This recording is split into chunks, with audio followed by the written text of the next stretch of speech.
Boa noite, é um prazer receber vocês nos nossos ciclos de palestra. Marcelo Pinheiro, gestalterapeuta, vai estar falando sobre o afeto e o afetar na relação terapêutica, uma perspectiva gestalt. Gente, boa noite. Eu vou estar usando o microfone, mas por causa da filmagem, porque a gente está com um projeto de conseguir fazer com que as palestras sejam veiculadas pela internet ao vivo. Então, para isso, a gente precisa que o som fique forte, e aí eu estou meio que começando a preparar essa história. Antes de mais nada, eu queria agradecer a presença de todos. Tá? O tema que a gente vai estar abordando hoje é um tema que eu acho bastante interessante. Bom, o tema que a gente tem para tratar aqui é um tema fundamental, é um tema que para mim é muito básico no que se refere ao atendimento, a receber alguém e facilitar que essa pessoa tenha condições de se desenvolver, quer dizer, criar um contexto que gere desenvolvimento na relação com essa pessoa. O tema é o afeto e o afetar na relação terapêutica, uma perspectiva gestalt. Qual vai ser o nosso objetivo aqui? Eu tenho um objetivo pessoal. Tá? Algumas pessoas já me acompanharam falando sobre um outro tema, que era o tema que eu iria fazer no meu trabalho de mestrado, que era sobre a internet e as mudanças que a internet tem performado nas relações familiares. Só que eu mudei meu tema e vou estar trabalhando com o atendimento de grupo, mais precisamente olhando para isso, para essa ideia do afeto e do afetar nas relações de grupo. Tá? Então, fazer esse seminário, fazer essa palestra hoje, tem a ver com o meu interesse de estar pensando, estar mastigando, estar digerindo esse tema. E a ideia de seminário, a gente não usou esse conceito para convidar vocês, a gente falou de palestra. Mas o que é um seminário? Um seminário é quando alguém está produzindo algo sobre um determinado tema e traz esse algo e apresenta esse algo para os seus iguais, justamente porque assim, no apresentar ele já está se organizando, já está pensando, já está produzindo. E além disso, quando ele apresenta e as pessoas colocam questões ou colocam posições, isso também ajuda nesse processo de desenvolvimento. Então convido vocês a estarem participando quando se sentirem à vontade, para mim é importante. O tema do meu trabalho, aí está escrito ali, né, o título, né, o afeto e o afetar no trabalho com grupos dentro de uma perspectiva gestáltica, seguindo a dinâmica de afetação, essa palavra não sei se existe, como actante em relações grupais. É um nome meio esquisitinho, e eu vou explicar esse nome meio esquisitinho um pouquinho adiante. Né? Um dos nossos objetivos vai ser contextualizar essa pesquisa, porque a teoria Torres, esses conceitos que estão aparecendo aí, o actante, seguir o rastro, isso tem a ver com o que a gente chama de perspectiva Torres, que é uma determinada abordagem, uma determinada forma de olhar, que é bem interessante, que é muito próxima da histoterapia e que eu vou estar contextualizando um pouquinho aí para frente na palestra. Tá? Por enquanto eu só estou colocando o que a gente vai fazer aqui, vai ser o nosso objetivo. Eu estou falando porque eu estou fazendo essa opção para estar trabalhando com grupos em vez da opção que eu tive anteriormente. Tá? Por que falar de afeto e de afetar? Também é meu objetivo aqui hoje definir afeto, definir afetar, definir relação terapêutica e articular afeto, afetar com relação terapêutica. É isso que a gente vai estar buscando fazer na palestra hoje aqui. Tá? Então, a pesquisa, contextualizando um pouco a pesquisa, começando já a seguir aqui no meu objetivo. Primeiro, é uma pesquisa de mestrado. Tá? Mestrado, a gente tem 1 ano para estar fazendo a pesquisa, e a minha pesquisa anterior, ela me levava a trabalhar com pessoas que não estavam no meu dia a dia. Então, eu teria que entrevistar famílias, eu teria que fazer dinâmica com essas famílias. Para isso, eu teria que conseguir convidar pessoas a que viessem no espaço, viver essas dinâmicas. Então era algo que me fazia ter que me deslocar muito do meu eixo atual. E dentro da realidade que eu estou vivendo, uma série de atribuições, a principal hoje em dia é que eu vou estar presidindo o Congresso Internacional que vai acontecer aqui no Rio em 2015. Então, estou com muita coisa ao mesmo tempo. E aí eu pensei, bom, deixa eu trabalhar com algo que fizesse mais parte do meu dia a dia. E o atendimento, a lida com o grupo, é algo que é muito presente na minha vida hoje em dia. Eu, há muitos anos, atendo grupos, eu dou treinamento para terapeutas em grupo, quer dizer, os grupos têm uma função muito importante no processo de treinamento. Eu treino terapeutas de grupo, então eu trabalho com uma equipe que é um grupo também. Então, o meu dia a dia é lidar com grupos, tá? E eu gosto muito, assim, eu sou muito, eu sou advogado da terapia de grupo, por exemplo, tá? Eu defendo muito a terapia de grupo. Por que eu defendo muito a terapia de grupo? Alguém aqui já trabalhou com grupo? Com terapia de grupo? De grupo? Já. E o que você percebe, assim? O que te vem quando você pensa no trabalho com grupo? A interação, os diferentes pontos de vista, a riqueza que é você conseguir ampliar o olhar, né? Você pessoa no foco, mas você começa a ouvir, aí traz um dado que completa o outro, e eu acho isso muito rico. A palavra riqueza, ela aparece muito quando se fala de atendimento de grupo, porque realmente é uma situação muito rica. Assim, quando você está numa terapia individual, você tem duas pessoas interagindo e tudo que vai sendo construído ali é numa relação muito direta, muito um com o outro ponto. Quando a gente está facilitando o desenvolvimento de um grupo, a gente tem várias perspectivas, assim, tem todo um universo acontecendo ali. O grupo é um mini mundo, né, onde as pessoas vão encontrar pessoas com que elas vão se identificar mais, pessoas com que elas vão se identificar menos, vão lidar com essas diferenças, vão ter acesso ao olhar e à troca de pessoas que vão estar vendo ela por prismas muito diferentes do meu prisma como terapeuta, né? E uma das coisas que eu acho mais gostosas, assim, quando a gente está dinamizando um grupo, é quando você vê uma pessoa dando um retorno para uma outra pessoa que você jamais teria condição de dar. É muito gostoso assistir isso, entende? E eu não teria condição de dar porque eu sou pior do que aquela pessoa? Não, simplesmente porque ela está vendo de um outro ponto. E à medida que ela vê de um outro ponto, ela tem um outro horizonte que permite com que ela enxergue coisas que no meu horizonte eu não enxergo. Por exemplo, a gente está aqui, cada um de nós tem uma perspectiva.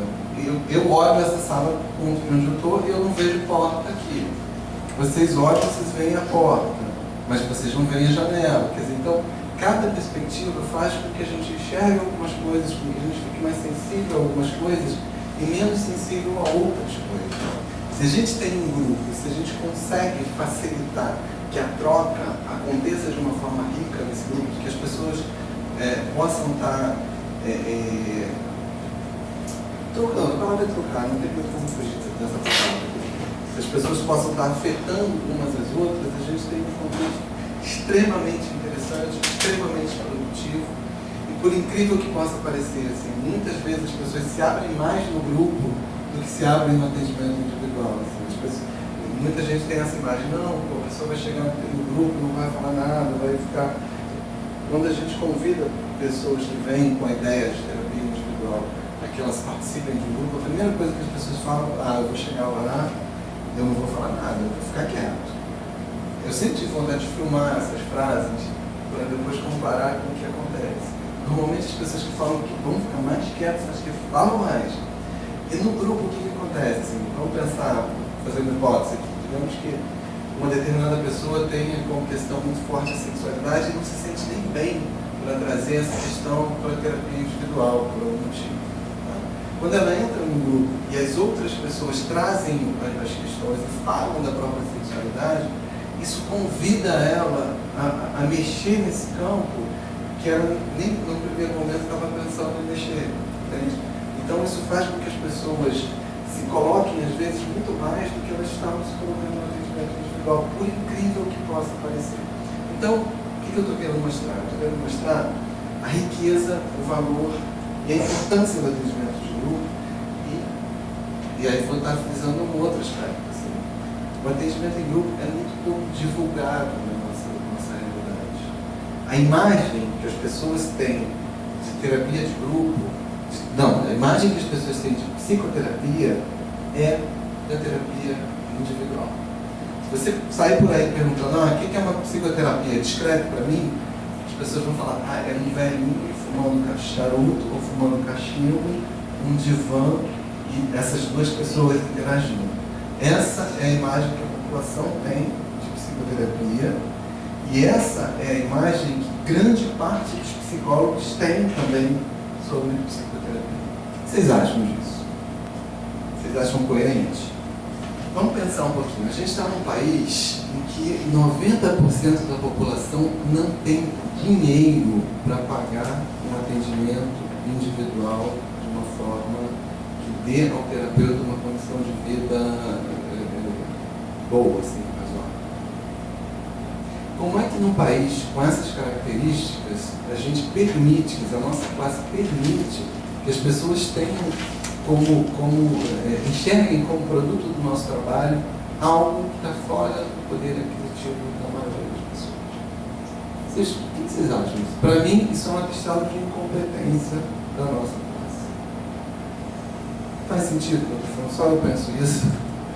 Eu acho que tem uma influência muito grande da própria, não sei se eu falo assim, psicanálise, psicanalista, acho que assim, a gente vem muito assim com essa referência de um consultório, de colocar aquilo tanto, né, de pagar tanto. É uma vaidade, né? Eu acho que assim, alguns profissionais já estão mais inclinados a fazer a clínica mesmo de acesso, né? Que as pessoas possam ter melhor acesso, possam se iniciar. Mas muitos não, muitos ainda estão muito ainda naquela. Essa imagem, Ostentando essa imagem mesmo do consultório, eu sou terapeuta, eu sou analista, nem isso, né? Eu sou analista, você é terapeuta. O que é? As pessoas ainda têm essa. O que é? Psicanalista, a mesma coisa que psicoterapia. Eu faço o quê? Eu faço terapia, eu faço análise. Eu acho que isso ainda está muito. Eu acho que tem isso mesmo. O psicólogo é um povo extremamente conservador e muito preconceituoso. Isso é uma coisa que é muito presente. Assim. Por exemplo, eu sou gestalterapeuta. Tem muita gente que acha que se o gestalterapeuta tiver algo além de almofadas no seu consultório, não é gestalterapeuta. Está fazendo terapia comportamental. Né? Por exemplo, no atendimento a pessoas que vivem em determinados quadros, como depressão, síndrome do pânico, eu costumo pedir para as pessoas preencherem uma espécie de um questionário. Preencher um gráficozinho, onde eles vão botando os momentos que eles tiveram crise, os momentos, as alterações, quando eles estão menor, quando eles não estão. Para ir acompanhando, para eles poderem enxergar o processo, enxergar as alterações, as mudanças que vão acontecendo. Tá? Então, com isso, por exemplo, a pessoa começa a terapia, a tendência é que as crises, por exemplo, alguém que vive o quadro de síndrome do pânico, começa a terapia, a tendência é que as crises vão diminuindo. Só que, digamos, a pessoa levou um mês sem ter crise nenhuma. Quando a pessoa tem uma crise, por acaso, em um determinado momento, a sensação que ela tem, se ela não tem como olhar o processo dela, a sensação que ela tem é que ela não saiu do lugar. É que ela está no mesmo lugar que ela estava antes. Isso é um absurdo. Isso é jogar fora todo o caminho que foi percorrido. Então, se ela preenche o gráfico, ela tem como controlar o descontrole, né? A crise de pânico é uma crise em que a pessoa se sente com menos controle dela mesma. Então, quando você consegue controlar o descontrole, é algo que ajuda ela a entender o que ela vai vivendo, por exemplo. Aí as pessoas às vezes percebem, estou me identificando que normalmente eu tenho o mal-estar antes do almoço. Ai, não, talvez seja bom eu comer uma coisinha no meio da manhã para não ficar com tanta fome. Entende? Isso vai trazendo uma série de informações que vão sendo importantes para ela e que ajudam a pessoa a ter noção da evolução que ela está tendo. Aí eu faço esse gráfico. Eu tenho um artigo que eu escrevi, mostrava assim, um artigo que volta e meia, as pessoas me mandam e-mail em função desse artigo e tal, várias coisas interessantes em função dele, mas eu já vi gente falando que isso era coisa de comportamental, entendeu? Pedir para o cliente preencher um gráfico, então só o terapeuta comportamental vai. Tem essas separações, essas igrejinhas assim, se você é uma linha, você não pode olhar numa outra, e às vezes o paciente até, você não pode ter uma coisa que enriqueça a linha. Por exemplo, um outro recurso que o pessoal de comportamental usa, que são os aparelhos de biofeedback. Aqui no Instituto a gente tem uma linha de pesquisa voltada para biofeedback e gestalterapia. Gente, se a gente trabalha no sentido de facilitar que a pessoa amplie a percepção que ela tem dela mesma, poder usar um instrumento que ajude ela a identificar certas nuances, é claro que isso tem um valor. É claro que isso pode ser usado. Não pode ser usado da forma que o comportamental usa, porque o objetivo do comportamental é outro. Mas isso não impede que o gestalterapeuta faça. O gestalterapeuta não tem que só ter um faro, não existe isso. Mas você tem esse tipo de preconceito. Entende? Falou de internet, então as pessoas meio que, sabe, ficam arrepiadas, né? Assim, gente, a internet hoje é o instrumento de comunicação mais poderoso que a gente tem. A psicologia, obviamente, precisa se apropriar desse instrumento. Ele serve para tudo? Não, ele não serve para tudo. Mas ele serve para muitas coisas muito importantes. Por exemplo, vamos pensar que a pessoa, o sujeito trabalha numa empresa, é transferido para o Japão. Quando ele é transferido, a família dele fica no Brasil, ele vai sozinho para uma terra estranha, um monte de gente olho puxadinho, falando uma língua que ele entende pouco. É muito fácil uma pessoa que está vivendo isso ficar deprimido. É muito fácil. Então, dentro de uma situação como essa, uma pessoa que está lá, poder fazer sessões com um terapeuta que fale a mesma língua dele, que entenda a cultura dele, que tenha valores parecidos com o dele, é claro que isso tem um valor fundamental. Isso pode salvar uma vida. Entende?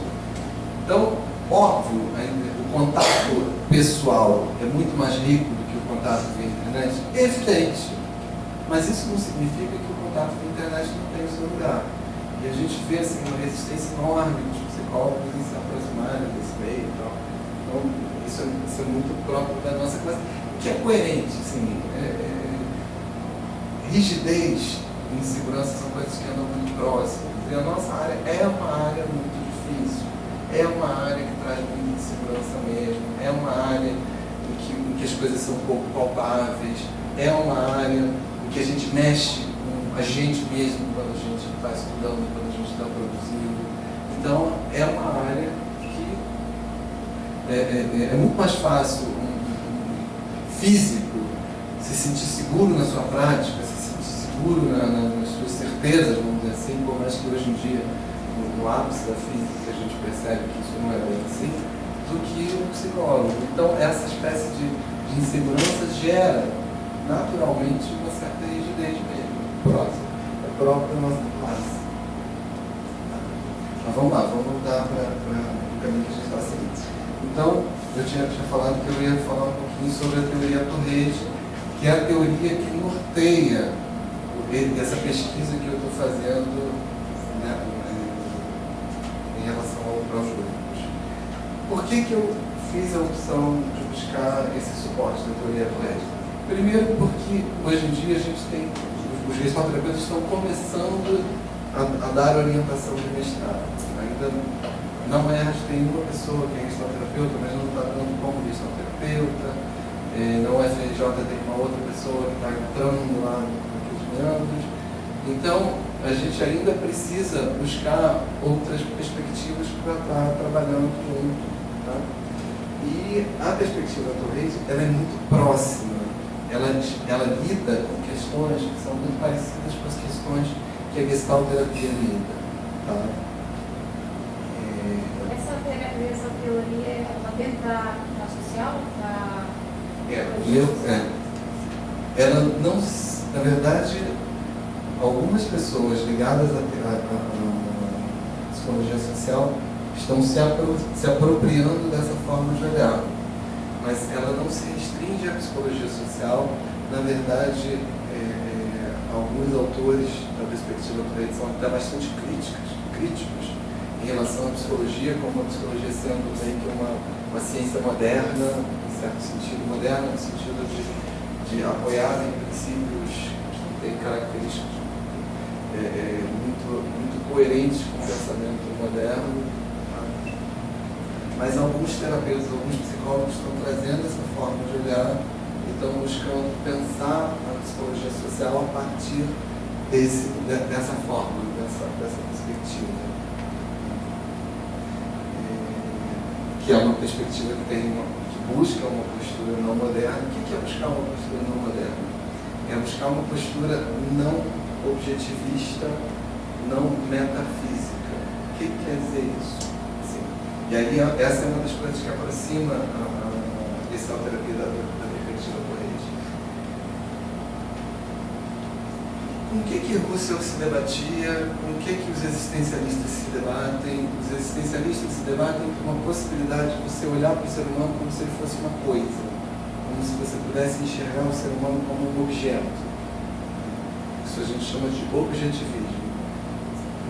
Os existencialistas falam exatamente isso. Olha, você pode ter as teorias mais maravilhosas do mundo, mas o ser humano vai ser algo que vai além das suas teorias.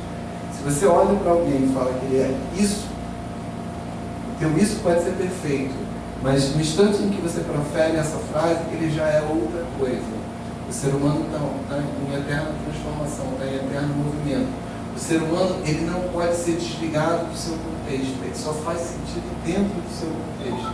O ser humano, ele é relação, ele se faz na relação, ele não pode se separar do seu mundo. De que a gente está falando? A gente está falando de uma busca, de um olhar não dualista, que não separa, que não divide, que não divide, que não busca uma compreensão dualista. Por exemplo, quando no método científico clássico a gente busca uma compreensão rigorosa, normalmente a gente busca uma compreensão que possa ser universalizada. Então eu faço experiências para conseguir que o que eu estou enxergando, que eu estou compreendendo, possa ser reproduzido em qualquer lugar, desde que esteja nas condições de temperatura e pressão, não é isso? Então a gente busca conhecimentos universais, conhecimentos que dão conta de uma realidade. Então é como se essa realidade independesse do observador. A gente busca um conhecimento que independa do observador. Isso é possível, gente? Não, isso não é possível. Tá? Isso é o desejo de quem tem essa perspectiva que a gente chama de perspectiva moderna. Isso teve um valor muito grande na história da humanidade, muita coisa foi produzida a partir disso, com certeza. Mas essa forma de olhar que aposta nessa possibilidade de separar sujeito e objeto, ela tem limitações. E quando a gente fala do ser humano, essas limitações ficam muito aparentes, muito evidentes.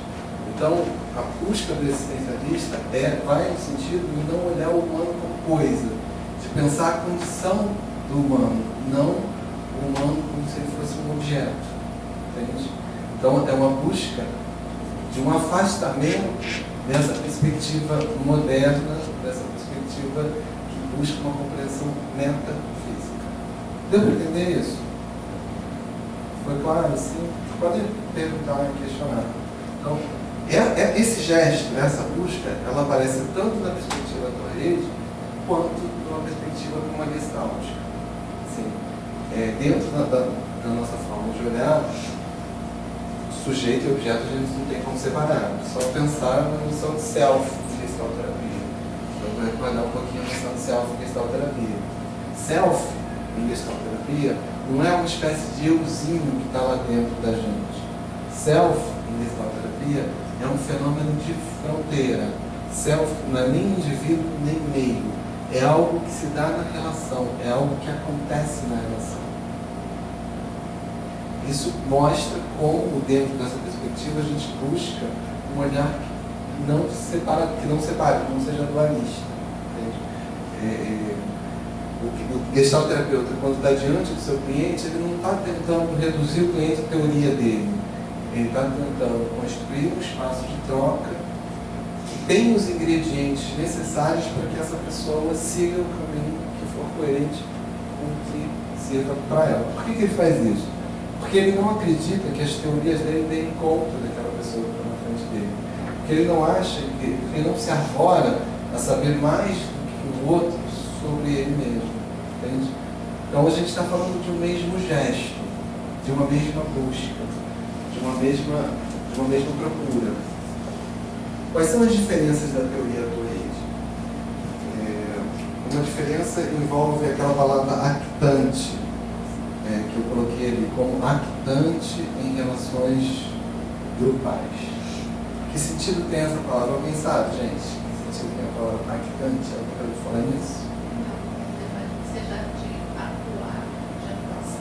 Exatamente, tem a ver com atuar, tem a ver com ator. Actante é um substituto para a palavra ator. E por que eles usam a palavra actante? Porque a palavra ator convida a gente a pensar no humano, a pensar num ser humano que está atuando. A palavra ator convida a olhar para a gente, para a pessoa. E dentro dessa perspectiva, eles valorizam muito a ideia de uma espécie, fugiu a palavra agora, mas de uma espécie de equalização em relação aos vários fatores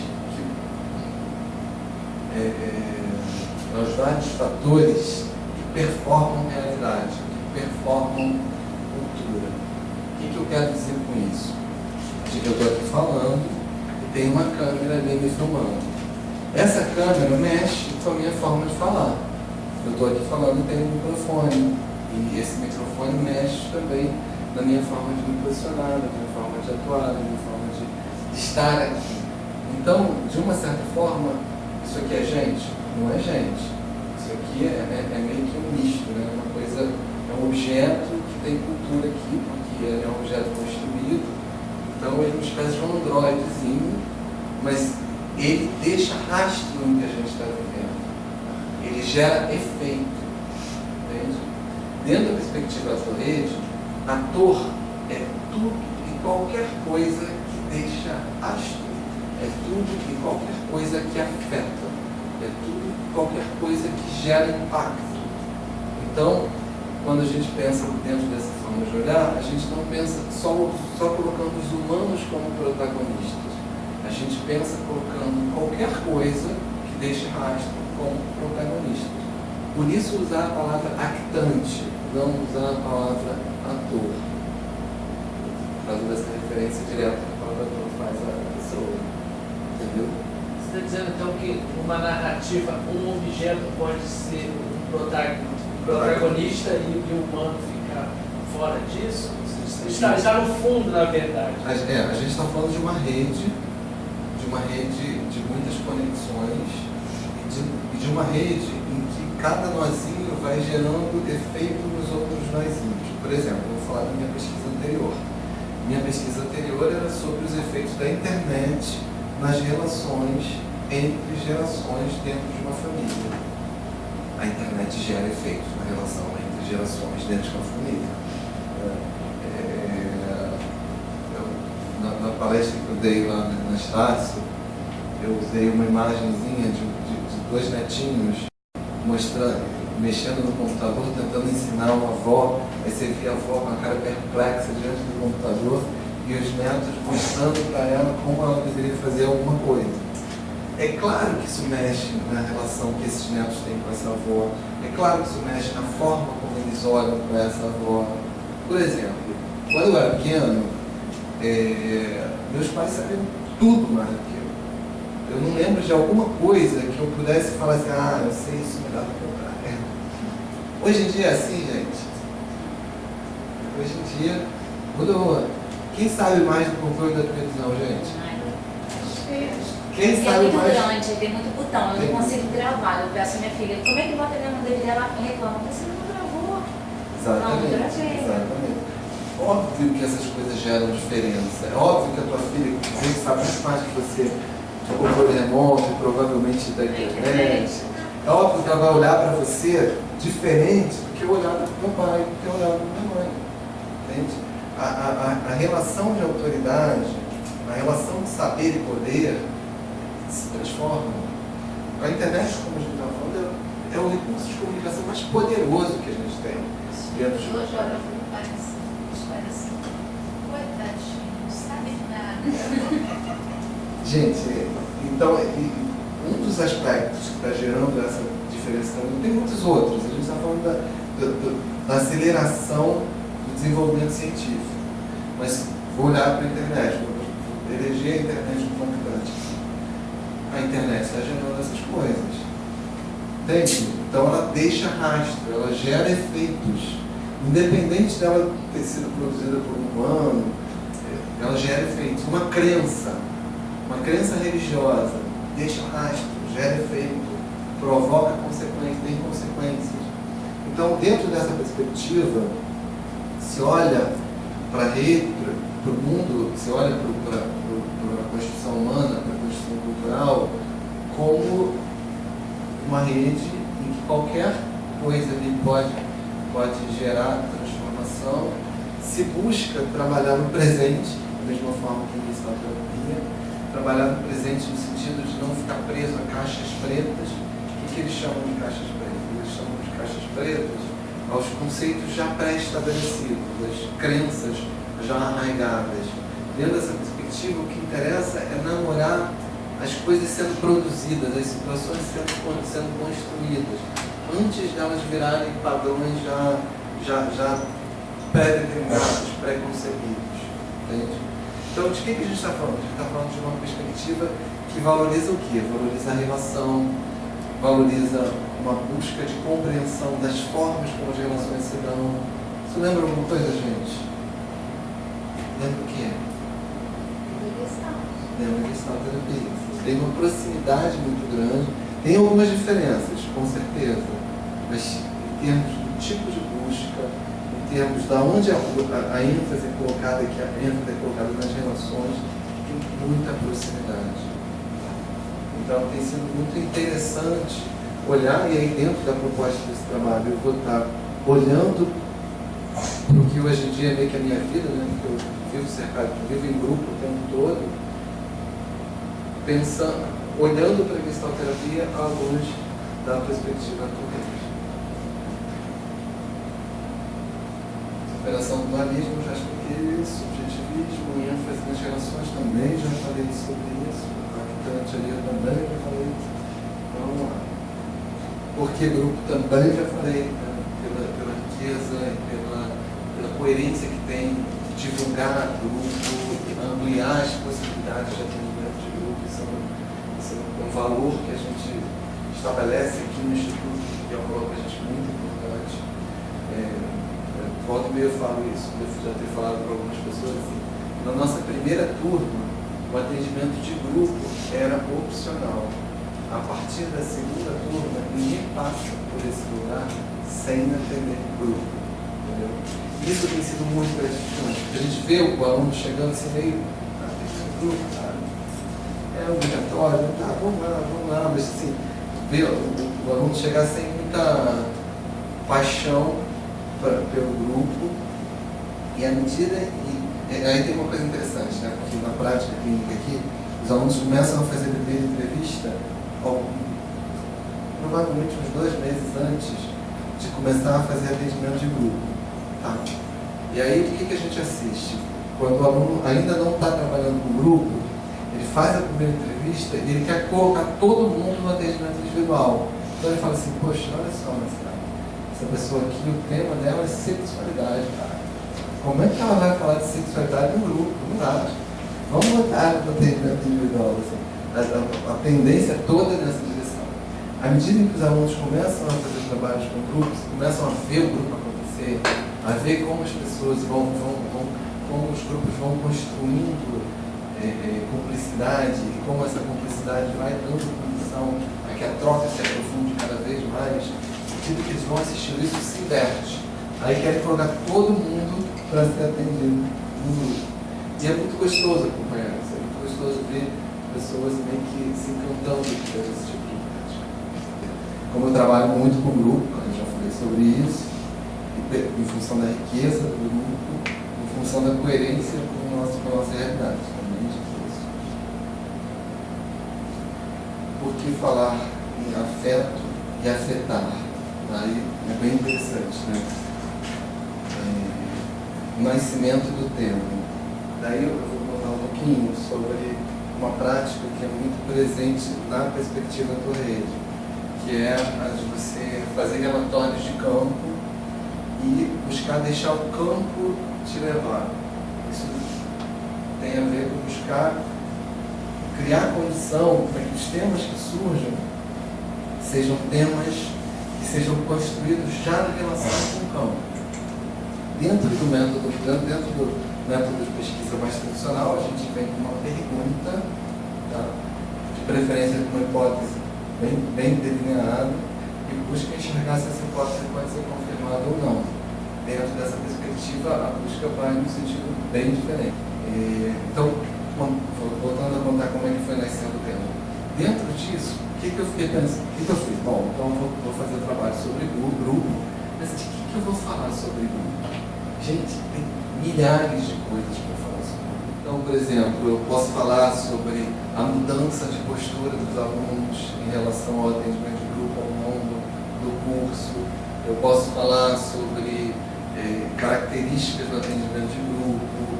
Eu posso falar sobre as diferenças de como a pessoa experimenta o atendimento individual, o atendimento de grupo. Tem milhares de caminhos possíveis e muitos caminhos bastante interessantes. Eu posso falar bastante sobre a formação do terapeuta de grupo.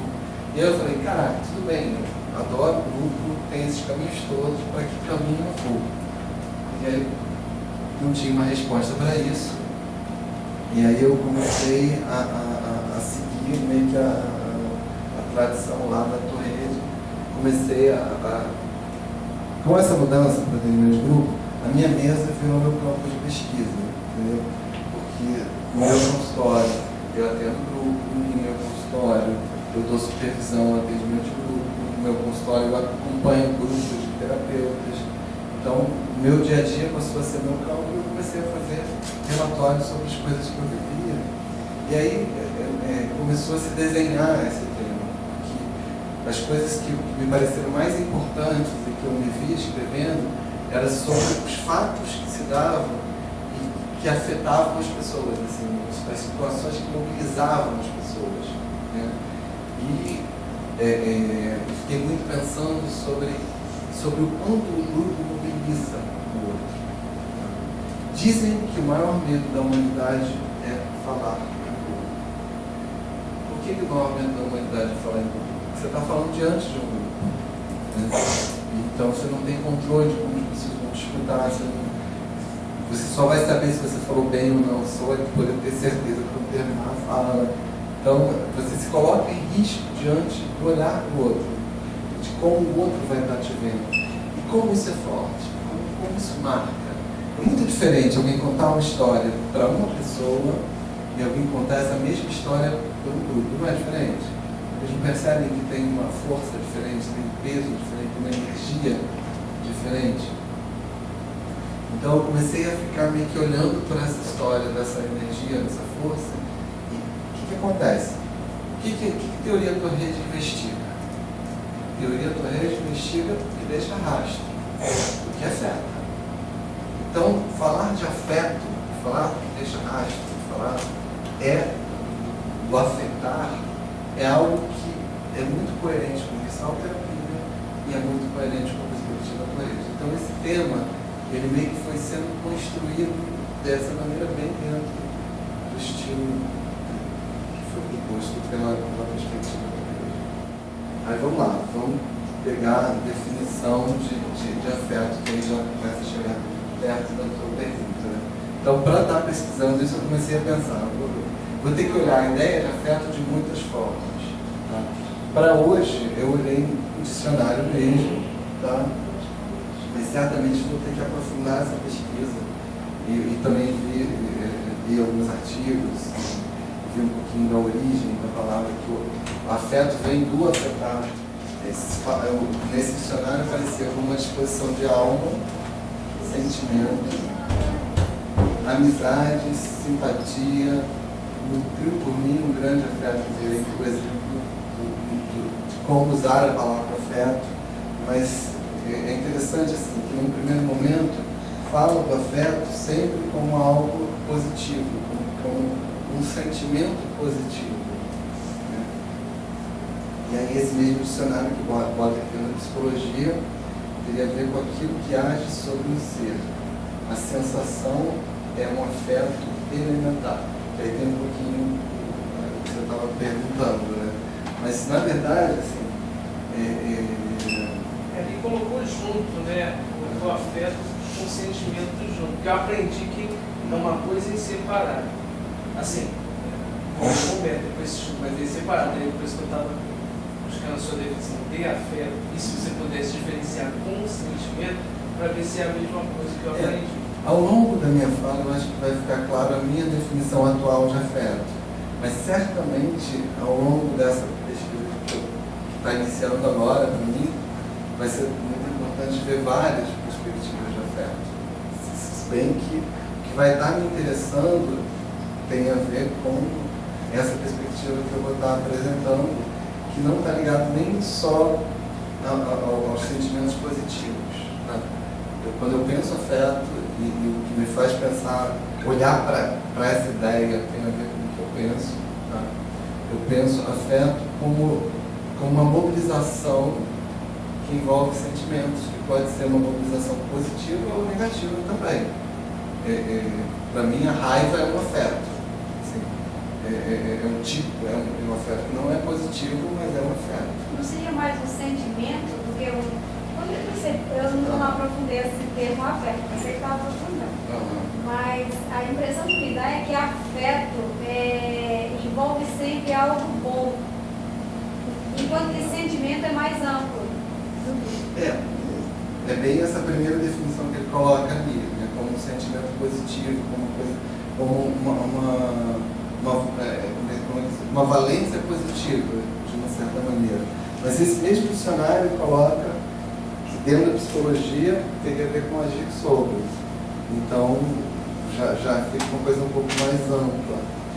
O que me interessa pensar é em algo que tem a ver com me afeto como oposto à indiferença. Dentro da minha forma de trabalhar, afeto é o oposto de indiferença. Se você está falando da raiva, que eu estou pensando como eu li o tema, eu acho interessante porque me pareceu assim. Por mais que a gente trabalhe a mentalidade, que a gente trabalhe tem um momento que você não consegue. De alguma forma você está afetado por aquilo, por aquele estômago, né? Vice-versa. Por exemplo, tem pacientes que tiram da gente assim o melhor dos sentimentos. Tem outros que tiram da gente assim uma. E aí, muitas vezes, é a hora que você precisa ver qual é o seu papel naquele momento. Mas assim, eu penso, tá?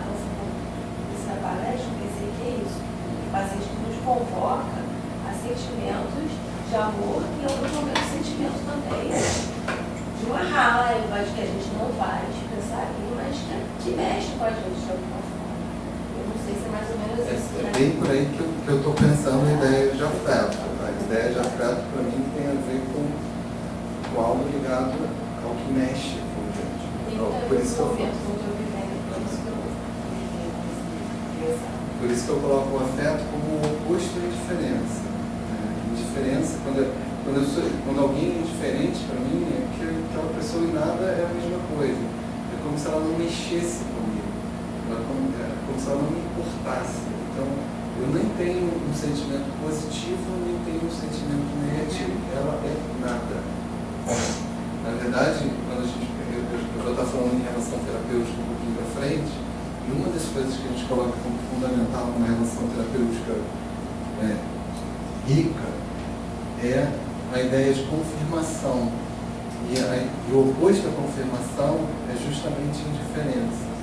Tá? Você ter raiva de alguém é algo que confirma muito aquela pessoa. Vamos pensar assim, se você tem um inimigo e você está diante do seu inimigo, você não sabe como é que você tem que fazer. Assim, os teus movimentos não ficam organizados, sabe? A tua fronteira não fica bem delineada. Quando você está diante de alguém que mexe contigo, por exemplo, dessa forma, então, alguém que você entende como inimigo, que traz sentimentos que não são sentimentos bons, Está te afetando.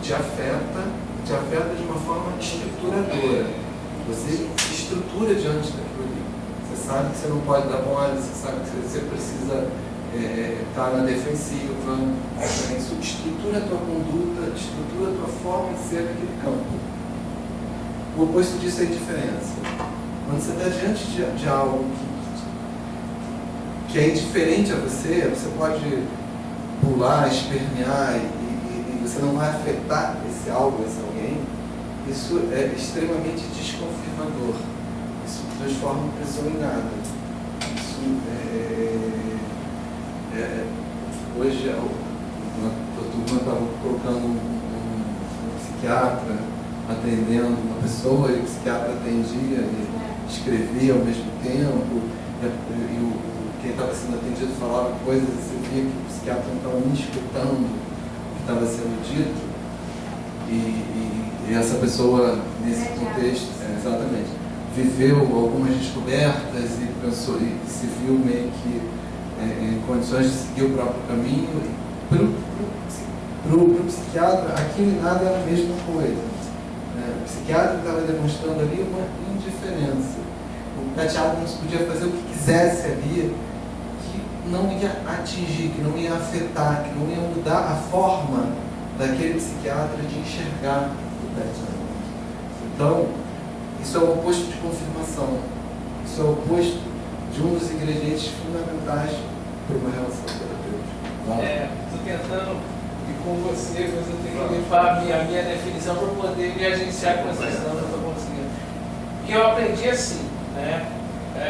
O afeto, são as impressões que você tem do mundo. Agora eu estou sendo afetado por essa luz, estou sendo afetado pela sua voz, né? Estou te vendo, enfim, tem esse frio que está vindo em mim. Né? Então, a Você já está dando uma definição diferente aí para a primeira, que seria uma valência positiva. Estou te explicando para ver se me ajuda para poder ocupar. Então, afeto seria coisas físicas mesmo, impressões do mundo. Sentimento seria uma imagem que eu faço do afeto. Por exemplo, quando eu estou com raiva agora, é um sentimento. Ele é uma imagem de, por exemplo, eu posso estar irritado porque por causa desse frio, mais essa luz. Então, essa raiva, ela tem 3 elementos que a compõem. Pode ser 4, pode ser 5. Então, por isso que uma raiva não é igual a outra raiva. E quando a raiva aparece, né, como um fenômeno, ela vem com determinados afetos. Né? Então, por exemplo, eu posso estar com raiva de você, mas sem saber direito o que é, mas estou com raiva, você aparentemente não me falou nada, mas é que a sua armação de óculos, entendeu? Está gerando raiva, porque me lembrei de uma outra pessoa, é o que a teoria de campo vai dizer. Existem variáveis psicológicas e variáveis físicas. Então, quando isso se dá na totalidade, produz em mim, no caso do sentimento, que é uma imagem desses afetos, do que me afeta, das impressões do mundo. De uma certa forma a gente não tem como mapear totalmente, mas a gente enxerga meio que os nuances dessa composição de forças que estão presentes. Isso, eu entendo sentimento como isso, como é uma imagem dos afetos. Ou seja, afeto é uma impressão que eu tenho. E difere o sentimento é o que vai montar. Né? Ele monta através desses afetos, de repente vem um cheiro para mim, né? Mais esse lugar, enfim, outras coisas, vários afetos, várias informações que eu estou tendo vão se compor, e aí vem uma imagem, vem um sentimento, não estou alegre, não estou triste, não tem alegria por ela mesma, tem ela com vários afetos ligados. É assim que eu entendo. Estou tentando entender o que você está falando, mas estou com essa definição na minha cabeça. Estou tentando. Seria assim, sensações? Afeto, impressões do mundo. Não, você está falando, por exemplo, seria sensações físicas, sensações físicas, os 5 sentidos recebendo essas impressões, aí eu crio uma imagem deles. Isso é o sentimento. E eu vou ter raiva. Mas eu tive essas impressões agora, ou anteriormente, enfim, mas são impressões que eu recebo do mundo, mas eu imediatamente não as devolvo. Elas ficam em mim de alguma forma, nesse sentido. Eu vou pegar um pouquinho cada um que você está falando, vou viajar um pouquinho contigo. De uma certa forma, quando eu estou falando de afeto, eu estou falando. Aí eu vou estar indo lá na frente, depois eu vou voltar para cá de novo. Eu vou estar. Você narrou a construção de uma espécie de um clima, de um contexto emocional, de um clima que pode trazer uma disponibilidade. Vamos pensar que o aro do meu óculos, a forma de eu falar, te gera uma sensação de insegurança. Essa sensação de insegurança vai te fazer se colocar de uma forma a se proteger na relação que a gente está estabelecendo aqui, né? E à medida que você se protege, você meio que vai se fechando, você levanta escudos. Quando você levanta escudos, amplia a nossa possibilidade de comunicação, ou você limita a nossa possibilidade de comunicação. Limita, né? Então, de uma certa forma, eu estou indo lá no final da palestra para eu voltar para a gente estar falando a mesma língua. Então, de uma certa forma, qual o papel do terapeuta dentro de uma perspectiva como a nossa? O papel do terapeuta vai no sentido de ser um guardião da relação, vai no sentido de buscar criar contexto para que a tua experiência, para que o que você vá vivendo, vá te permitindo se deixar afetar. Por exemplo, você está, digamos que você esteja vivendo coisas que te deixam meio incomodadas aqui, o que eu vou fazer como terapeuta? O que eu vou fazer como terapeuta para cuidar do que você está vivendo na tua relação com a nossa relação que está sendo experimentada aqui? Eu vou olhar com muita curiosidade e com muito respeito o que você está experimentando e vou junto contigo buscando na moral o que você está experimentando, tentando não julgar. Isso é um convite a olhar. Então, por exemplo, se você está me descrevendo toda uma sensação tão estranha, como se ficasse essa luz, tem alguma coisa esquisita. Vamos lá, você tem algum outro momento que você tenha vivido esse tipo de sensação? Eu dizer, cara, eu vivi sim, eu estudava no colégio, que a sala era mais ou menos desse jeito. Tinha um professor que tinha um óculos igual o seu que me reprovou, entendeu? Quando a gente vai meio que se aproximando da tua experiência, quando você vai conseguindo nessa troca, dando nome ao que você está experimentando, isso te gera uma condição de compreensão em relação à tua experiência que transforma a tua experiência. E que nessa transformação, gera um contexto de mais segurança, de mais suporte. É como se você começasse a se apropriar daquelas forças que estavam no campo que você não conhecia muito, que você não conseguia dar muito nome a elas. E à medida em que isso vai acontecendo, à medida que você vai sentindo um chão mais firme nos seus pés, você vai podendo baixar os teus escudos, você vai podendo ficar mais curioso, você vai podendo se deixar as armaduras menos em prontidão, você vai podendo se deixar afetar. Entende? A gente está falando agora mesmo nível. Deu para localizar, é mais ou menos nessa direção. Tá? Então, onde estávamos? Falando de afeto e falando desse olhar que ele coloca no dicionário, a psicologia sobre o afeto como esse movimento de agir sobre. Sinônimo de afeto: amizade, amor, apego, benevolência, fraternidade, simpatia, ternura. Quer dizer, então, de uma certa forma, a gente tem uma tendência a pensar o afeto como um sentimento positivo, como uma valência positiva, como uma vontade de estar mais perto, né? Uma vontade que gera aproximação. Essa é uma forma de olhar a ideia de afeto, que é diferente dessa que você estava descrevendo, e de fato a que você estava descrevendo tem mais a ver com o que eu estou olhando, o que me interessa, que fala disso, assim. O oposto disso que você estava descrevendo é indiferença. É algo que não te toca, que não mexe contigo, que não fede nem cheira, não tem força. É um substantivo masculino, né? Separação silábica não nos interessa muito. Afeto, plural, afetos. E aí, definindo afetar, né? Quer dizer, olhando a definição do dicionário, né? E aí vem uma coisa até interessante, né? Que o afetar, começa falando fingir, simular, aparentar, afetar desdém pelo dinheiro, quer dizer, como se a pessoa fingisse um desprezo pelo dinheiro. Não entendi, fingir. É uma forma que não é muito comum para mim de pensar, mas depois vai chegar aqui, que a gente está mais acostumado. Aí tem a ver, exagerar artificialmente, é aquela ideia da pessoa que está afetadinha, sabe? Está afetada. É como se estivesse tendo uma reação meio exagerada e meio artificial, entendeu? Essa palavra para despertar a atenção, atingir aí começa já a se aproximar da nossa definição mais comum de afeto, né? Atingir algum órgão, quer dizer, afetar um órgão, causou lesão, a facada afetou os pulmões, quer dizer, então a gente está falando de algo que provoca algo em outra coisa. Afetar tem alguma coisa a ver com alteridade? Deveria ser meio parecido com alteridade. O que te faz pensar isso? Não, porque afetar é tocar, é mudar, é transformar. E alteridade também é alterar, transformar. De uma certa forma, é bem isso que você está colocando mesmo. Assim, normalmente, para que exista, para que algo afete, para que exista afetação, vamos dizer assim, né?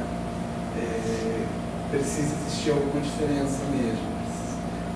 E pensando dentro do caminho que a gente está seguindo, o afetar envolve a relação com o outro. Quando voltar à imagem do psiquiatra lá do Pat Adams. Quando o Pat Adams estava se debatendo na frente do psiquiatra, o psiquiatra não estava disponível para enxergar nada ali.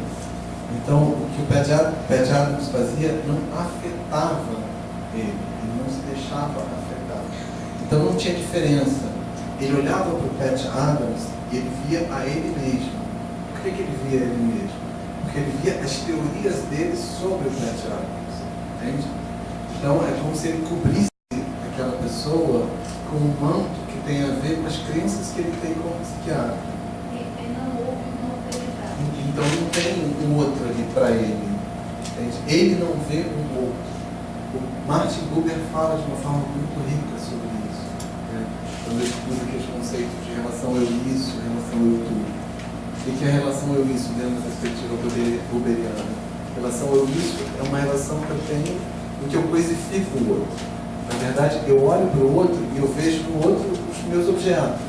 Eu vejo no outro as minhas compreensões. É como se eu cobrisse o mundo com um manto que tem a ver com a minha forma de olhar esse mundo. E quando eu estou olhando, eu não estou vendo a outra pessoa. Sabe aquela situação do casal que quando um abre a boca, o outro sabe tudo que o outro vai falar e já responde? Né? Um está vendo o outro aí? Não. Cada um, quando está olhando para o outro, só está vendo o mapa que já tem daquele outro. Então está olhando para o outro e está vendo a si mesmo. Está vendo o próprio mapa. Não está vendo um outro ali. Não tem um tu. Só tem um isso. Entende? E o oposto da relação ao isso, quer dizer, o polo oposto é a relação eu-tu. É quando eu olho e vejo o outro. Quando eu olho e vejo algo que traz a mim novidade. A questão da curiosidade, né, que vocês estão falando. Estar curioso, colocar curioso para aquele outro. Uma curiosidade genuína, né? Isso. Tá mesmo querendo saber. Plenamente o outro. E ali naquela história do filme, o cara estava tão acostumado àquele contexto e psiquiatria, né, hospício, que era hospício, né? Que ele não tanto fazia, o indivíduo podia demonstrar o que fosse, mas eram todos pacientes psiquiátricos. Ele não tinha curiosidade. Não tinha. Pra ele, Naquela foi reunião de muito. grupo, lembra? A reunião foi muito rica,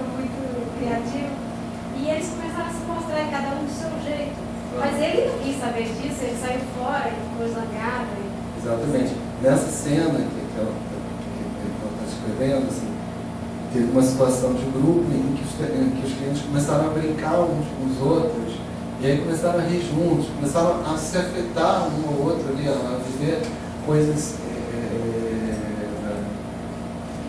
agradáveis e confirmadoras de uma certa forma, e o que o psiquiatra fez foi levantar e ir embora e chamar os enfermeiros para enquadrar todo mundo ali, né?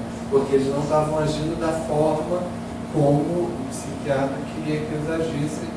Então, isso não interessava para ele, não tinha curiosidade em relação ao que poderia surgir a partir dali.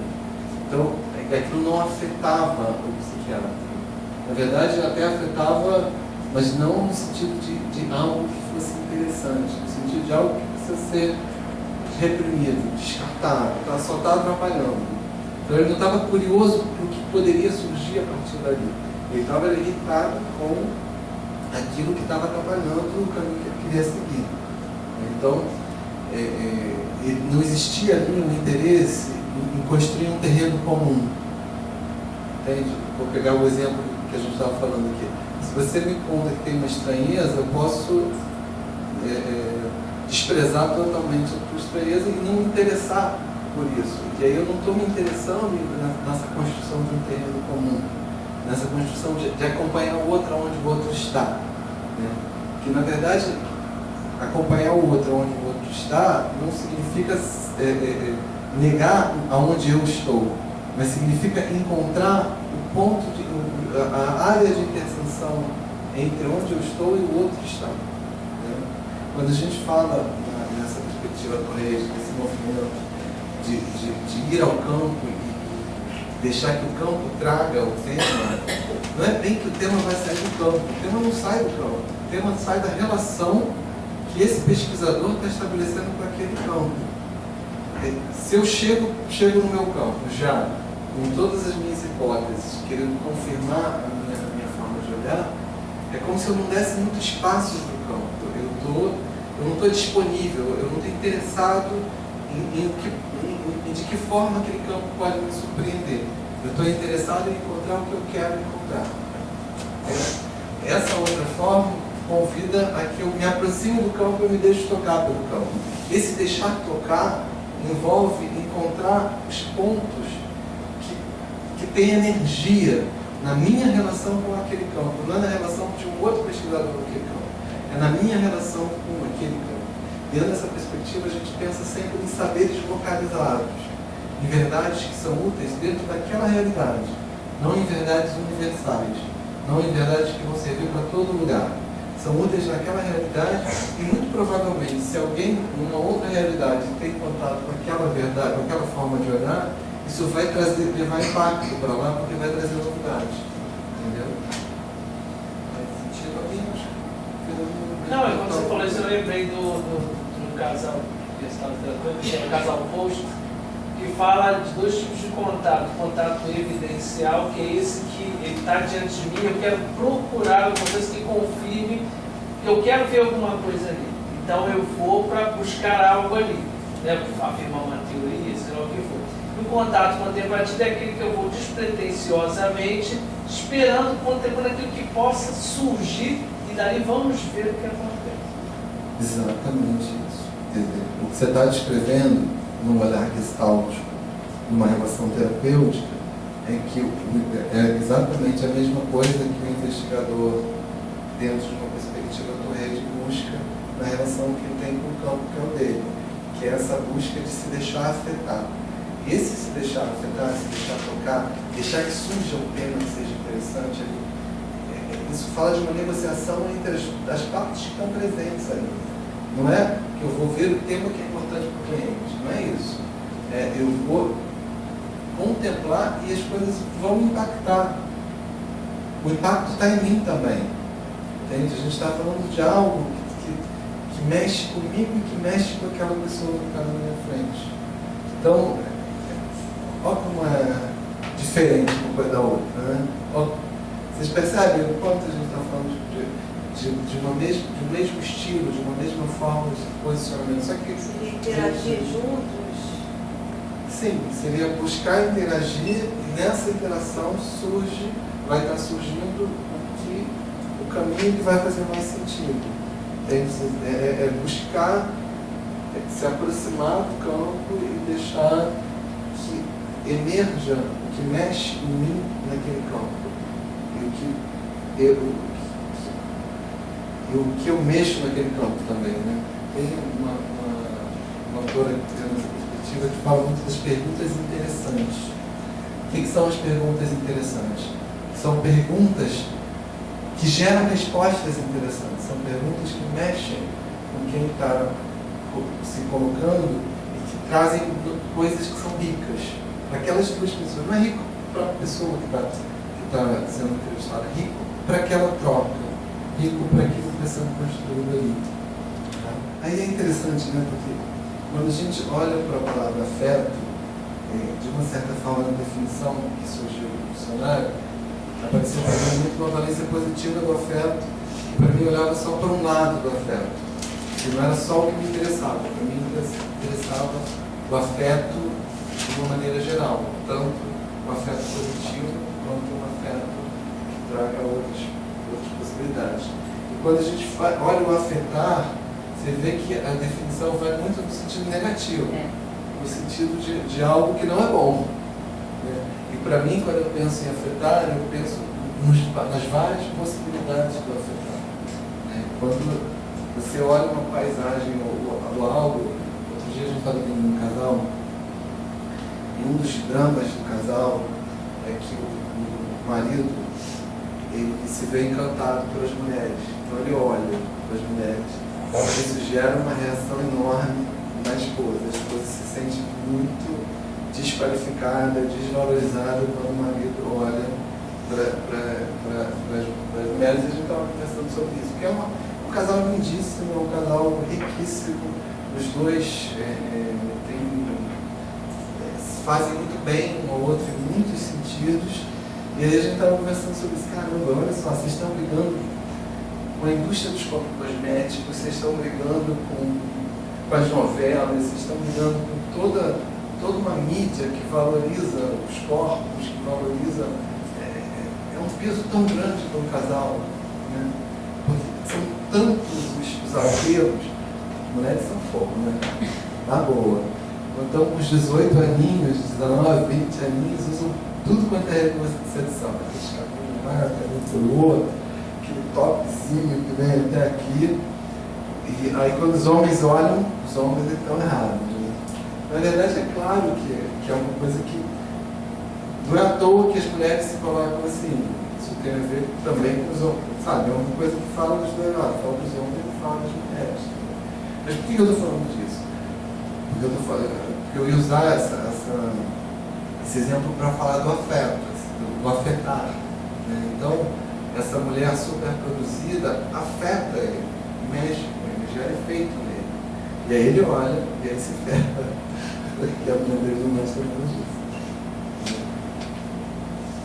Então, aqui a gente está pensando no afetar, não só como negativo, mas como qualquer forma de gerar impacto, de mexer, de mobilizar, usando uma linguagem Torres, de deixar rastro.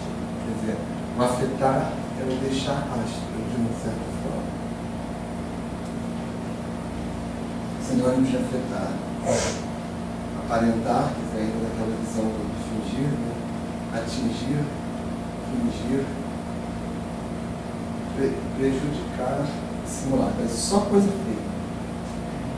Esse rastro não ficou claro para mim direito. Esse rastro, deixar rastro. Não, porque você fala rastro, eu imagino, se uma cobra passou por aqui, eu vejo o rastro dela, então eu penso assim, algo esteve aqui.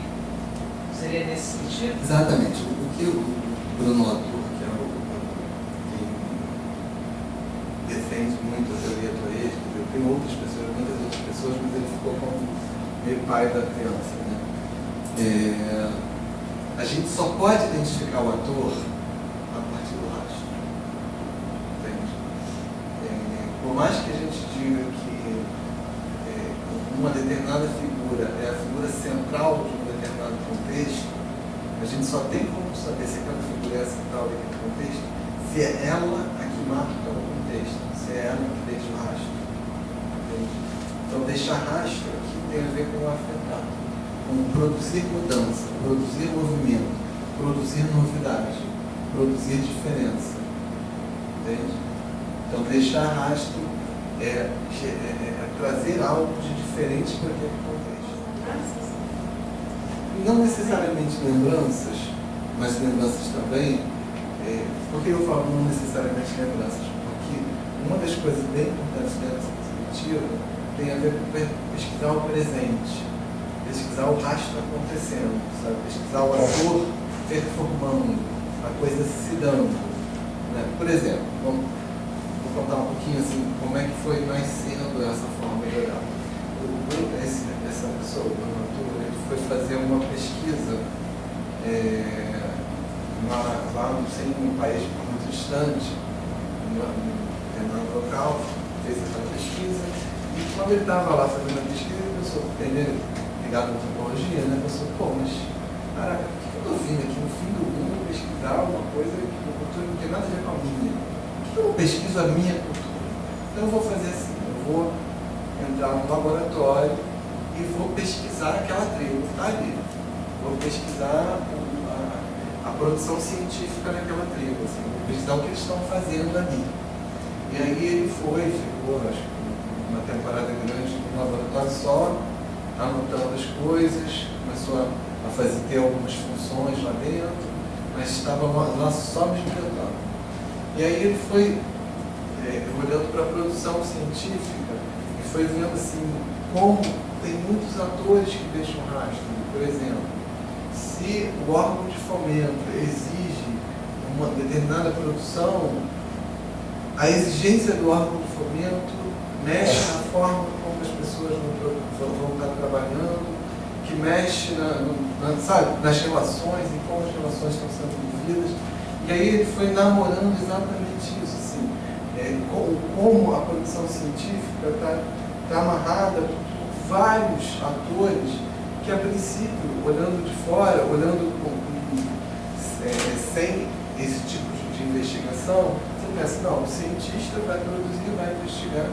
E o que ele viu não foi isso acontecer. O que ele viu foi toda uma estrutura que demarcava de uma forma muito forte o que ia sendo produzido e como existiam vários atores que performavam ali, que marcavam os resultados daquela produção e que, por um olhar distraído, não se poderia perceber isso.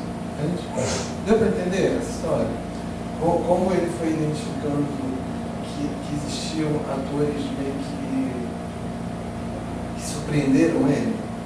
Então, quando ele foi ao campo e foi pesquisar, ele se viu surpreso com coisas que ele não esperava que estivessem ali, que marcassem de forma tão veemente o resultado das pesquisas e o que estava sendo procurado, o que estava sendo desenvolvido.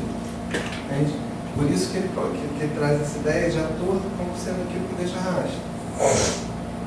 Isso faz com que a gente possa olhar sem os preconceitos que a gente costuma olhar normalmente. Se a gente olha pensando, não, quem vai produzir a ciência é o cientista, e, sabe, se a gente olha dessa forma, a gente olha impregnado de uma série de valores que não necessariamente vão ser o que vai acontecer ali quando a gente olha de uma forma nua e crua porque está se dando de verdade. Entende? Por isso essa ideia de deixar rastro e de se aproximar daquilo que deixa o rastro, de identificar como actante aquilo que deixa o rastro. O que nos interessa é isso, é aquilo que deixa o rastro.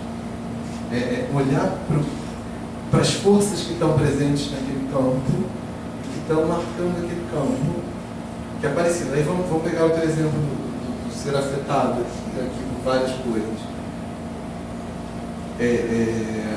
Você falou da luz. A luz estava deixando rastro. Você falou do óculos. O óculos estava deixando rastro. Esses todos, dentro daquela descrição que você estava fazendo, são actantes, que têm uma importância dentro do que ia sendo construído. Entendeu? É bem essa ideia. Relação terapêutica. O que é uma relação terapêutica? É a terra fértil capaz de sustentar o desenvolvimento humano. De que eu estou falando, gente? O que eu estou falando parte da ideia de que o ser humano se desenvolve nas relações que ele estabelece. O ser humano se transforma a partir das relações que ele vivencia. Hoje vocês são de uma forma, e há 4 anos atrás vocês eram de uma forma diferente. Muito do que gerou as mudanças de 4 anos para cá, ou de 2 meses para cá, teve a ver com as relações que vocês viveram com o mundo humano que cerca vocês. Isso é verdade? Então, de uma certa maneira, o movimento de transformação é um movimento natural ao ser humano. Então, dentro disso, o que é um processo terapêutico? O processo terapêutico é um processo no qual se busca facilitar que esse movimento, que é um movimento natural, se dê.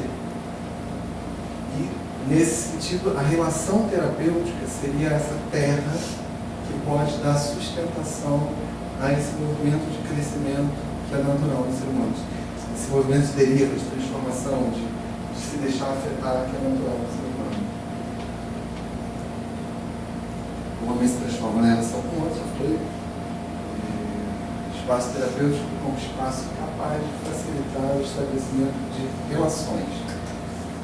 Para falar disso, aquele exemplo que a gente fez aqui, pensando nas coisas que te afetavam, ajuda a entender. Né? Quer dizer, à medida em que a gente busca olhar com curiosidade o que vai sendo vivido na relação que vai sendo estabelecida, e à medida em que o terapeuta se faz guardião dessa relação, quer dizer, trabalha em prol dessa relação, a tendência que se busca é essa, de construir um tipo de relação que facilite o desenvolvimento. Que tipo de relação é esse? Né? Como se constrói uma relação terapêutica? Quais são os ingredientes que são bem importantes? Quais seriam, gente? Quais ingredientes? Vínculo. Tá, mas como é que se constrói um vínculo? Porque o vínculo já é consequência. Empatia, que é uma espécie de interesse, de esse movimento de compreender o que o outro está vivendo, à medida que o outro certamente. Então, à medida que o outro se vê, aí eu botei a palavra respeito, se vê respeitado no que ele é, à medida que ele sente que ele pode ser ele mesmo, que ele não tem que ficar representando papéis ali, que ele pode se deixar ser, né? A gente está construindo um terreno seguro. Porque pelo que eu entendi, eu falei vínculo, né? Porque eu penso, por exemplo, nunca te vi. Você entra no consultório, quando você entra em contato comigo, eu vou sentir alguma coisa. Você está tentando reproduzir comigo um padrão relacional seu. Eu vou ter uma informação sua, eu vou sentir aqui. Baseado naquilo, por exemplo, eu posso de imediato não querer estar com você. Eu preciso olhar para isso e modificar isso de uma forma que eu possa te dar uma abertura em mim para a coisa começar a acontecer. Por isso que eu falei a questão do vínculo. Você entender o seu padrão. Exatamente. Para que uma relação terapêutica se construa, a gente precisa que o terapeuta esteja buscando construir essa relação e precisa da graça também. Né? Tem a ver um pouquinho com o que você está falando. Eu vou chegar lá daqui a pouquinho, só um pouquinho.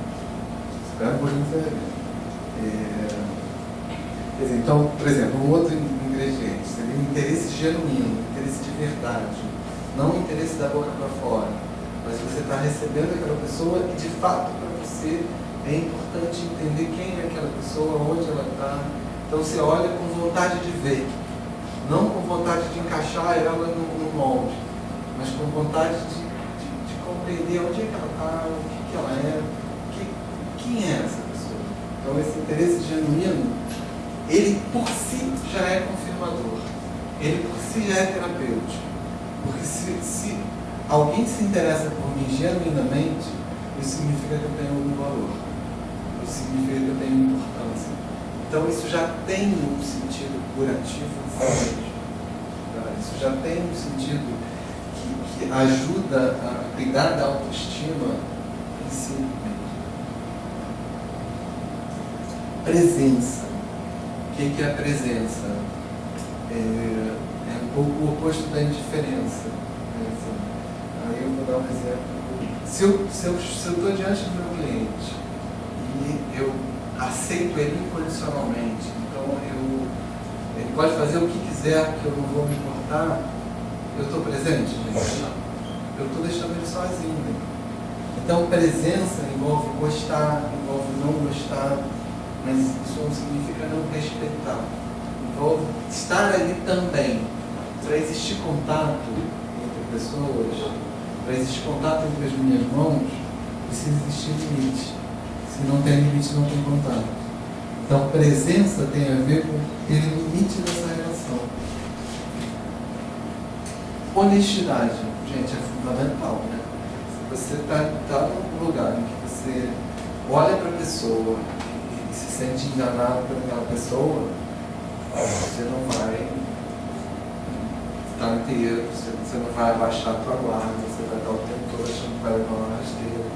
Então essa honestidade é algo que é fundamental para o terapeuta. Assim, ter naturalmente uma postura de transparência ou mutualidade, né?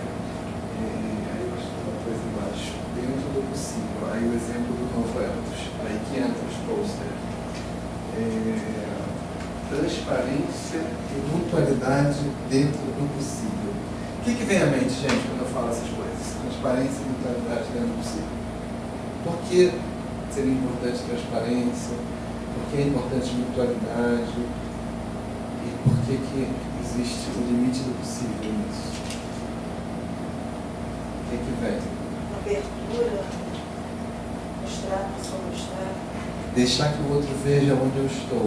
Né? Isso tem a ver com essa transparência. Quanto mais eu permito que o outro veja onde eu estou, mais ele tem condição de saber onde ele está e de escolher o caminho que faz sentido para ele, que é melhor para ele. Né? Isso tem a ver com essa... A mutualidade tem a ver exatamente com isso. Com ter eu não quero só que a pessoa se mostre para mim. Eu me mostro nessa relação.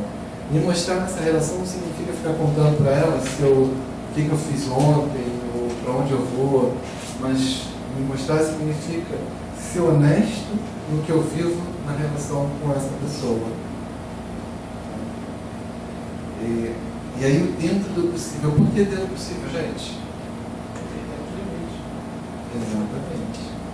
E ninguém é totalmente transparente. Ninguém se mostra totalmente para o outro. Nem tem que se mostrar. Né? Aí eu vou dar um exemplo do novo ethos, lá do livro dos Posters. No livro Terapia Integrada, o livro Poster, tem um dos textos que chama Novo Ethos. E nesse texto ele conta uma passagem de um processo terapêutico que ele viveu, que eu digo para que ninguém faça isso. Segundo ele, deu certo no que ele experimentou.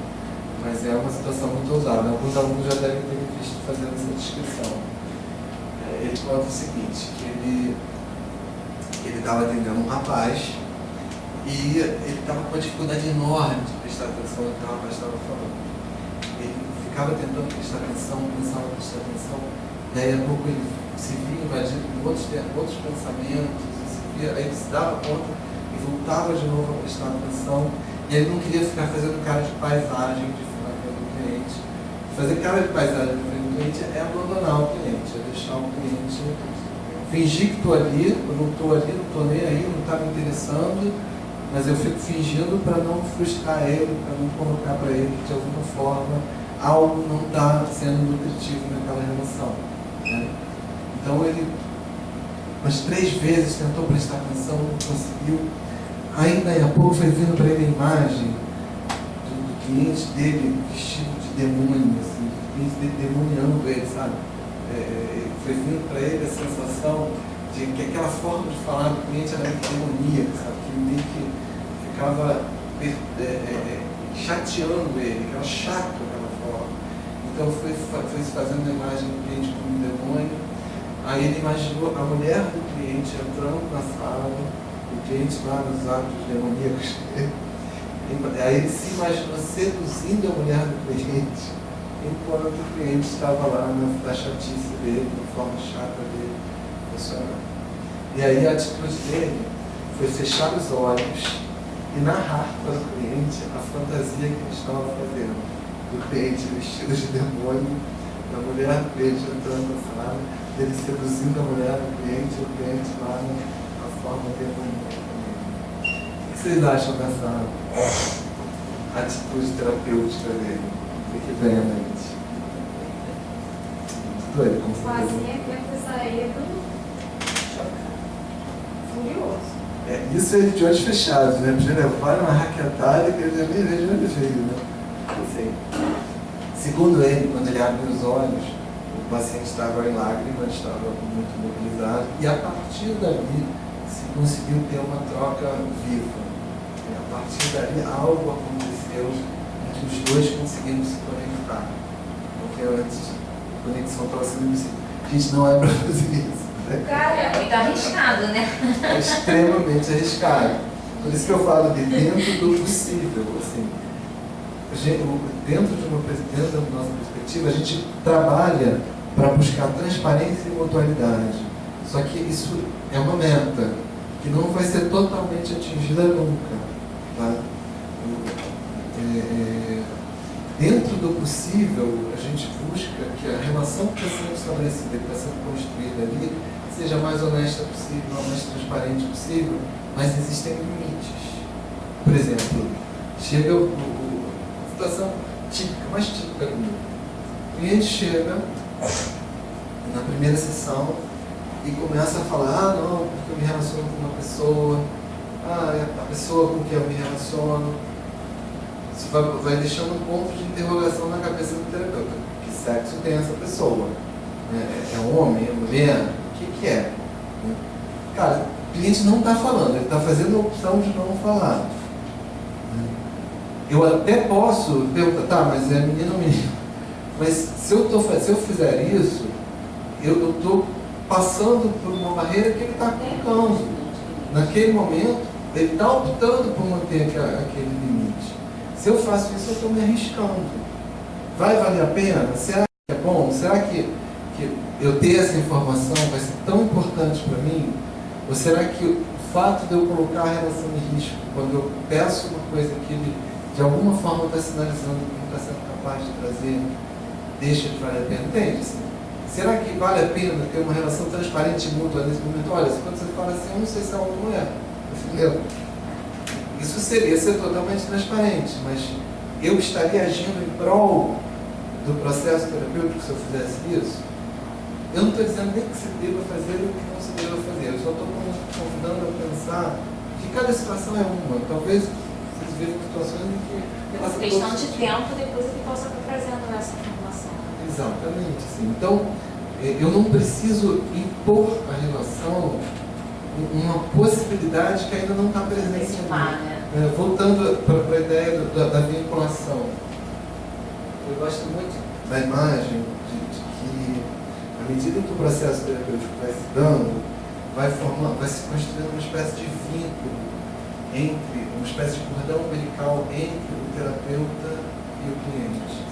E quanto mais esse cordão umbilical ele é grosso, quanto mais ele é forte, mais o terapeuta pode ousar naquela relação. Então, existem relações em que você sabe que o cliente confia em você, você confia no cliente, e você sabe que os dois estão ali para o que vier. Tem relações que você sabe que se você der um deslize, a pessoa vai sair do seu consultório e vai sair falando mal de você. São relações diferentes que falam de características diferentes de pessoas. Essas pessoas que formam um vínculo com essas características, o fato delas se manterem em terapia durante um tempo grande já é uma vitória para o terapeuta e já é uma vitória na vida delas, porque elas também tendem a não conseguir estabelecer relações consistentes, relações duradouras, entende? Mas essa construção desse vínculo é o que vai permitir que essa mutualidade, que essa transparência possa estar aumentando. Quanto mais firme é o vínculo, mais eu posso ser transparente, mais eu posso ter uma relação de mutualidade. Quanto mais delicado é o vínculo, mais eu preciso ser cuidadoso, mais eu preciso estar atento ao limite do que é possível naquela relação. E cada relação é única. Bom, aí chegando nesse movimento, que eu já estou fazendo um pouquinho, mas agora meio que concretizando isso, essa articulação entre afeto, afetar e relação terapêutica. Traz bem a ideia do terapeuta como um guardião da relação, o terapeuta como aquele que busca criar um contexto em que exista esse cordão umbilical. E esse cordão umbilical passa pelo afeto. Passa pelo afeto no sentido positivo da palavra afeto. Assim, muito do que liga cliente e terapeuta tem a ver com isso que eu estou chamando desse vínculo, desse cordão umbilical, tem a ver com algo que é afetivo, que é uma relação de afeto.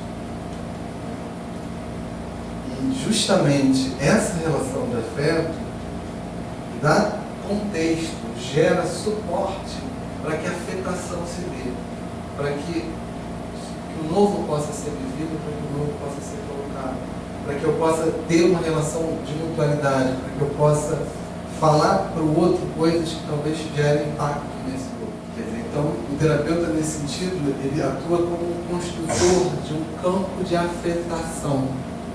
Né? E aí volto, eu não falei que eu ia lá no final da palestra, eu falo exatamente, vou usar aquela imagem que você tinha trazido. Assim. Então, à medida em que a gente junto começa a investigar o teu campo vivencial, o que você está vivendo, o que você está vivendo mexe comigo, isso tem a ver com a construção de um campo onde as duas pessoas se sintam sabendo onde estão pisando, onde as duas pessoas consigam compreender o que estão vivendo ali. Quer dizer, então a gente vai construindo um campo de segurança, um campo de suporte, que dá contexto para que o afetar se dê, para que um afete o outro, para que quanto mais próximo duas pessoas estão, mais uma tem condição, mais a presença de uma afeta a outra. Então, quanto mais a gente consegue construir uma relação que essa proximidade se dá, mais transformação acontece. Porque mais novidade surge na relação para as duas partes. Isso vai estar aparecendo aí daqui a pouquinho. Para existir afetação, quer dizer, para que um afete o outro, precisa existir afeto, precisa existir. Eu preciso me deixar aberto, se eu estou com os meus escudos, eu não me permito afetar, eu não me permito ser tocado pelo outro, eu me permito ficar comigo mesmo, eu olho para o outro e vejo as minhas teorias, não estou aberto para enxergar algo diferente, afeto versus indiferença. Quer dizer, alguém se mostra num contexto de indiferença, alguém se arrisca quando percebe o outro totalmente diferente a esse alguém.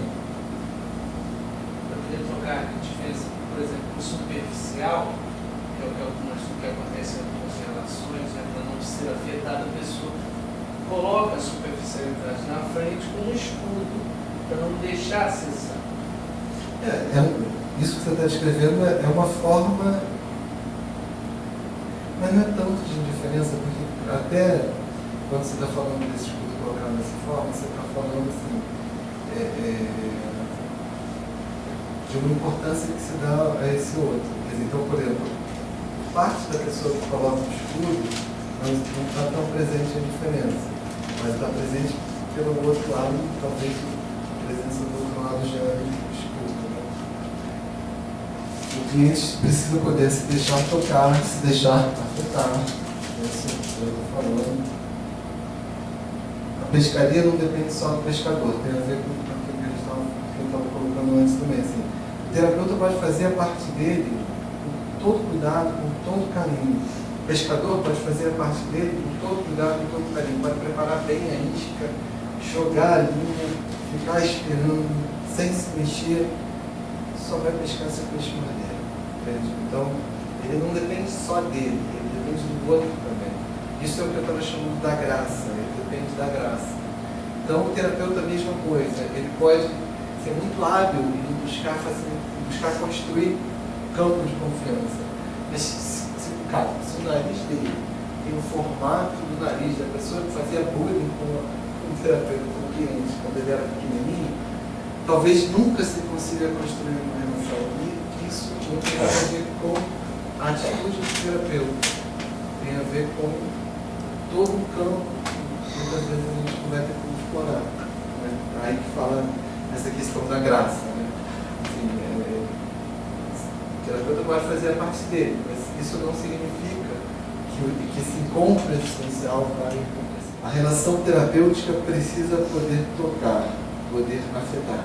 E nota que eu não estou falando do terapeuta poder tocar, poder afetar.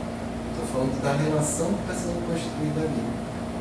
E a relação normalmente afeta não, quando é rica, afeta a ambos. Quer dizer, essa relação não afeta só o cliente, afeta o terapeuta também. Quando se está cuidando da relação, se constrói, se observa coisas que estão sendo vividas ali, essas coisas falam do cliente, mas falam do terapeuta também. Então, isso gera movimento, gera mudança nas duas partes. O encontro existencial gera mudança nas duas partes, não só no cliente, mas também no terapeuta. Entendi o que eu tinha para falar era isso. Gente, foi um prazer estar com vocês. Tem uns convidados aí fora. Tá? Obrigado pela presença de todos. Obrigada.